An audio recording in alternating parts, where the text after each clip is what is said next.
नमस्कार मित्रांनो, आपण आत्ता आहोत रामझऱ्याच्या उगमस्थानी.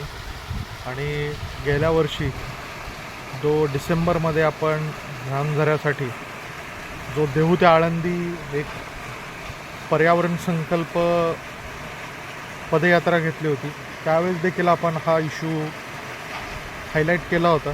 आणि इथं तुम्हाला दिसत असेल तशा पद्धतीनं अजूनही महानगरपालिकेच्या कडून हे सिवेज वॉटर जे वरून आलेलं आहे सगळं, मग ते त्रिवेणी नगरमध्ये असू दे किंवा वरच्या पूर्णनगरकडनं असू दे, हे सगळं आलेलं सिवेज हे इथं ओपनली सोडलेलं आहे. आणि ह्या इकडनं खालून हे पुढे जे जातं आहे हे जातं आहे सगळं इंद्रायणीला. त्यामुळं इंद्रायणी प्रदूषणासाठी नेमकं जबाबदार कोण आहे हे जर आपल्याला बघायचे असेल तर हे जे छोटे छोटे हे आत्ता एक आपण फक्त काय म्हणू शकतो, एक